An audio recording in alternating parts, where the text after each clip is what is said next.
1 Pierre 1, la Bible du semeur. Salutations Pierre, apôtre de Jésus-Christ. Salut ceux que Dieu a choisis et qui vivent comme des résidents étrangers, dispersés dans les provinces du Pont, de Galatie, de Cappadoce, d'Asie et de Bithynie. Dieu, le Père, vous a choisis d'avance, conformément à son plan, et vous avez été purifiés par l'Esprit, pour obéir à Jésus-Christ et bénéficier de l'aspersion de son sang. Que la grâce et la paix vous soient abondamment accordées. L'espérance du salut. Une espérance vivante. Béni soit Dieu, le Père de notre Seigneur Jésus-Christ. Dans sa grande compassion, il nous a fait naître à une vie nouvelle, pour nous donner une espérance vivante par la résurrection de Jésus-Christ. Car il a préparé pour nous un héritage qui ne peut ni se détruire, ni se corrompre, ni perdre sa beauté.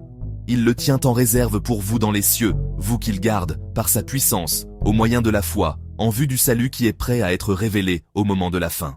Voilà ce qui fait votre joie, même si, actuellement, il faut que vous soyez attristés pour un peu de temps par diverses épreuves. Celles-ci servent à éprouver la valeur de votre foi. Le feu du creuset n'éprouve-t-il pas l'or qui pourtant disparaîtra un jour? Pourtant, votre foi qui a résisté à l'épreuve a une valeur beaucoup plus précieuse. Elle vous vaudra louange, gloire et honneur lorsque Jésus-Christ apparaîtra. Jésus, vous ne l'avez pas vu, et pourtant vous l'aimez. Mais en plaçant votre confiance en lui sans le voir encore, vous êtes remplis d'une joie glorieuse et inexprimable, car vous obtenez en retour votre salut, qui est le but de votre foi. Les prophètes l'ont annoncé pour nous.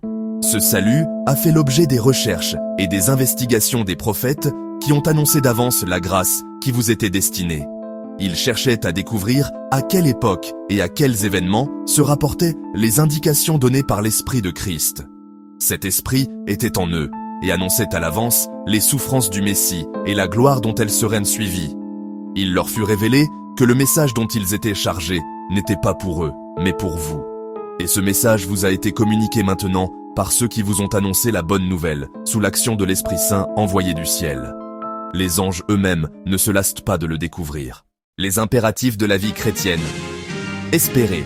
C'est pourquoi, tenez votre esprit en éveil et faites preuve de modération. Mettez toute votre espérance dans la grâce qui vous sera accordée le jour où Jésus-Christ apparaîtra. Et être saint. Comme des enfants obéissants, ne vous laissez plus diriger par les passions qui vous gouvernaient autrefois au temps de votre ignorance. Au contraire, tout comme celui qui vous a appelé est saint, soyez saint dans tout votre comportement.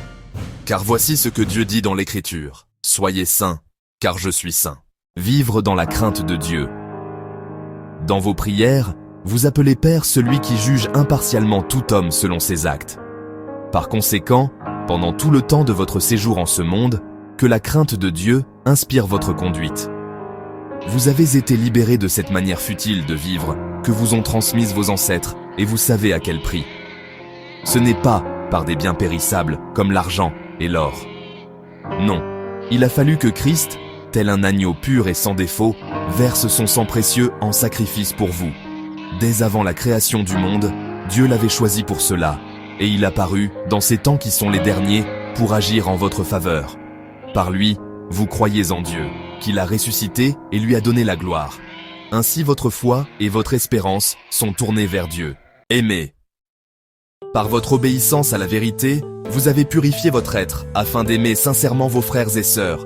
Aimez-vous donc ardemment les uns les autres de tout votre cœur. Car vous êtes nés à une vie nouvelle, non d'un homme mortel, mais d'une semence immortelle, la parole vivante et éternelle de Dieu. En effet, il est écrit « Tout homme est pareil à l'herbe, et toute sa gloire comme la fleur des champs. L'herbe se dessèche et sa fleur tombe, mais la parole du Seigneur subsiste éternellement. » Or, cette parole, c'est l'Évangile qui vous a été annoncé.